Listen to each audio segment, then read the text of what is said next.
My recent article talks about the Colombo Security Conclave, the far lesser known organization as compared to IORA or BIMSTEC or Quad that is much talked about, has slowly become a very important organization in the Indian Ocean region.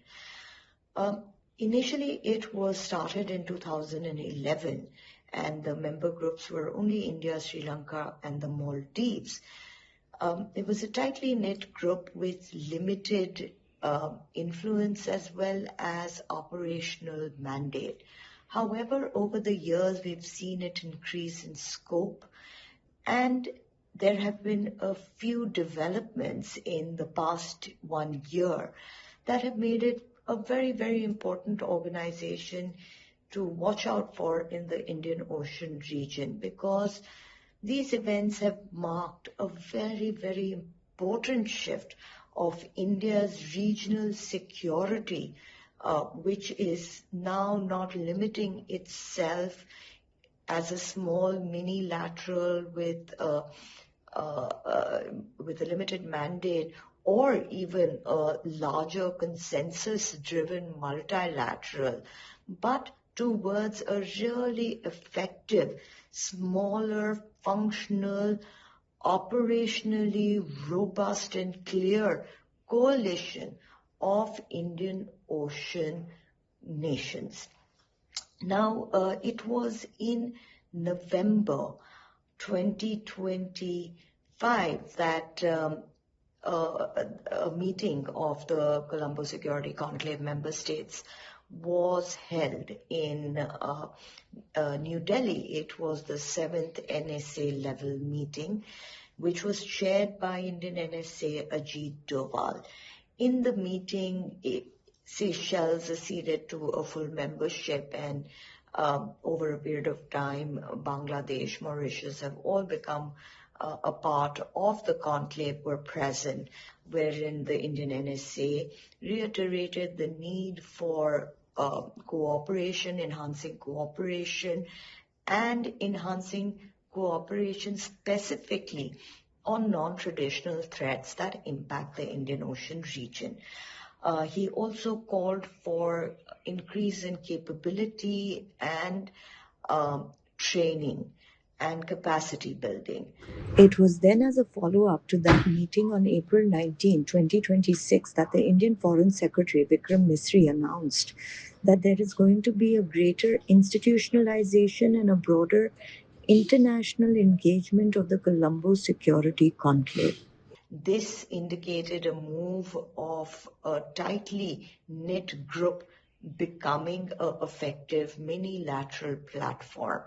The Colombo Security Conclave is entering a new phase, which has operational focus and has a wider role than it had before, a wider regional role. Unlike Quad, which needs the consensus of 4 major powers, and India is one of them, here India also ends up playing a very central role in mitigating the non-traditional threats that we see on the Indian Ocean region, whether it's cybersecurity, whether it's transnational crime, whether it's maritime domain awareness or counter-terrorism. These non-traditional threats need immediate attention, and India playing a very effective role in the Colombo Security Conclave is addressing all these issues. Considering that there have been many political changes, there have been turbulence, there's been, for instance, there's even been Myanmar, which has become the largest narcotics hub in the world. And it was only a few years ago, in 2024, that the Indian Coast Guard caught the largest haul of methamphetamine that was ever caught in the history of this region, valued at nearly $4.5 billion near the Andaman Nicobar Islands. That is just indicative of the kind of serious problems that this region may face if there isn't a concerted effort in mitigating these threats. One must remember that this was only one of the hauls that were caught. There are many that go uncaught. Having said that, this Colombo Security Conclave also positions itself particularly well because it is not outlining any threat or pointing a finger at any country for its port building activities or its expansionist agendas. This allows smaller states in the Indian Ocean region who have diplomatic relations with other countries to be a part of this mechanism without fearing any sort of diplomatic turmoil or tension or domestic upheaval. However, what one must keep in mind is that this conclave has not just come out of the blue. This is perhaps, and at least in my opinion, this is perhaps one of the most well thought out moves by India to mitigate its regional threats in a way that it doesn't put anybody else in any sort of difficult position.